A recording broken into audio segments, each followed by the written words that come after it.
สี่จังว่างแล้ว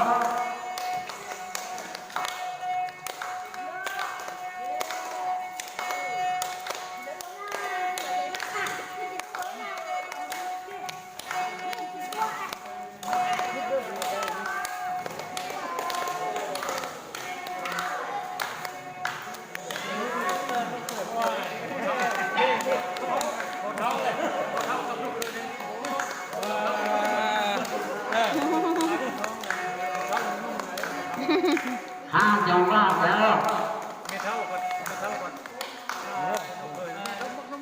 ยังไม่เท่าอ่ะนะ แล้วกันลูกสาวนี่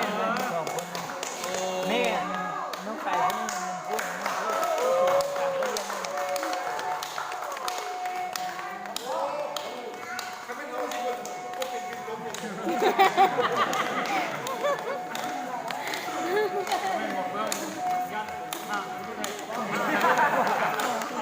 โอ้ยเพื่อนนะคุณนะเดี๋ยว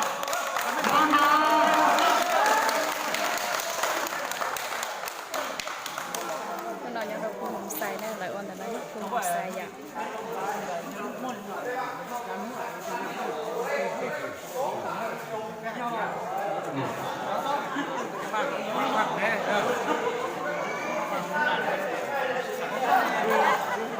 จะถึงงานตอนที่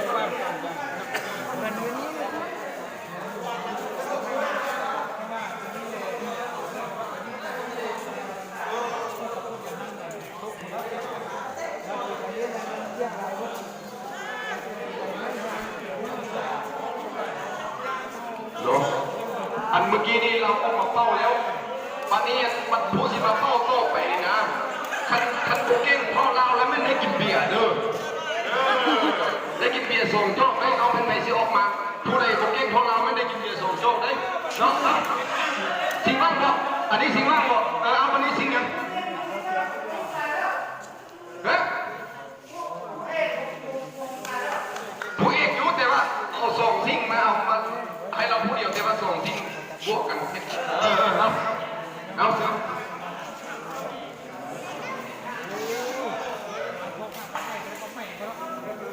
ไอ้เฟื่องเป้าแรนกันนะ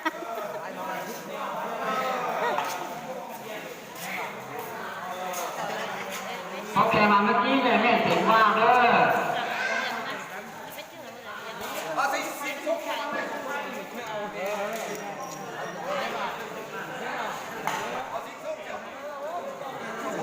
อันนี้เสียงย่างด้วยนี่นะ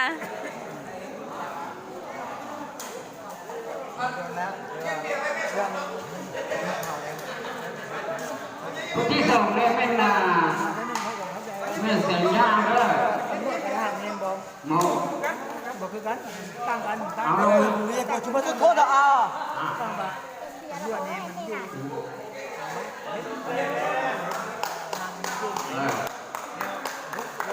ได้เลยกระเป๋าสดเลย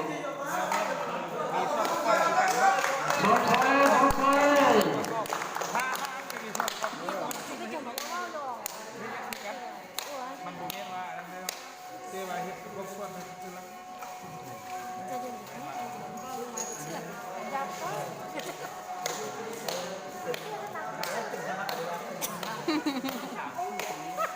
ยอมเลยก็มาให้เราในบ้านก็เดี๋ยวเอาตู้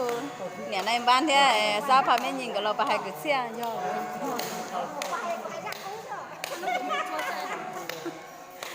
เพื่อจะในอีเพื่อจะเนี่ยเราเตี้ยแท้พ่อแท้ในเสือเดิมไป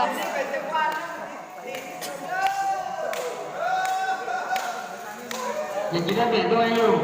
ออกเด้อ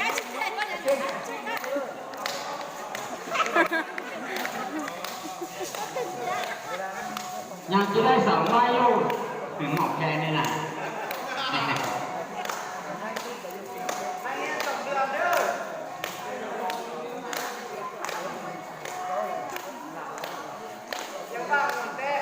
สองจังหวะแล้ว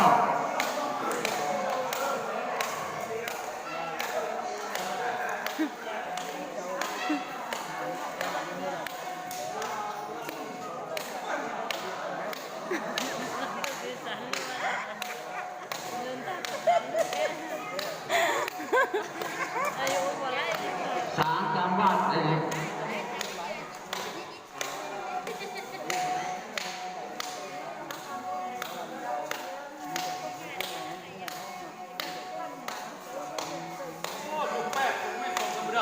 แก้อยู่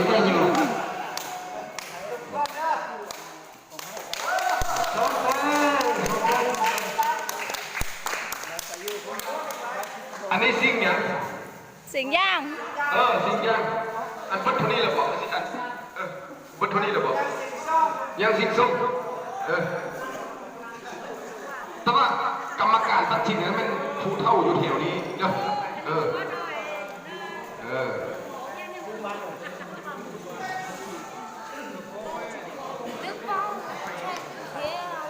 นี่เถอะ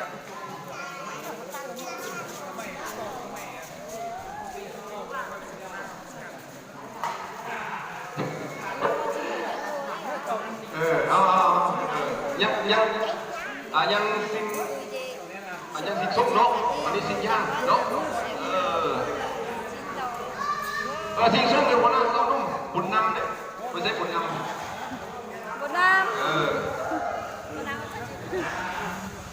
บุญนำนี่หากระซองไม่หากระเฮียนไม่แต่ว่าเฮียนได้ทำอะไรกระเฮ็ดเนาะได้ด้วยหรือเปล่าเอาต้องรู้สมเสยเอาบุญนำเงินอยู่ใช้บุญนำ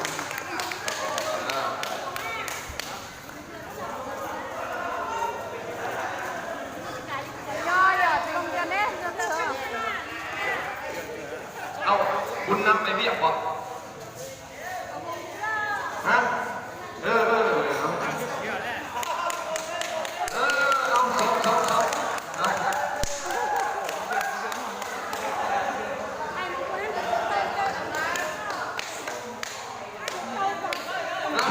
เฮ็ดไม่เป็นยังได้ทำอะไรกันเฮ็ดเนาะเฮ็ดได้ทำทีเฮ็ดเนาะเอาโอเก่งกันยากไป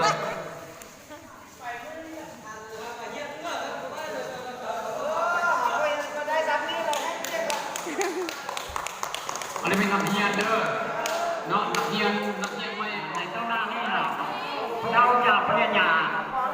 สร้างส่วนให้ลูกหลานให้มันหลายขึ้นแต่ถ้ามันเก่งกว่าเก่าอันนี้ไม่นาทุกการมีนายใบเนาะเงินทำไปซื้อแกงหมก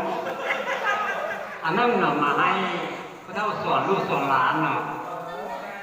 แล้วพระเจ้าก็พยายามจะส่วนลูกหลานให้มันพูดไป เสียงท่อไป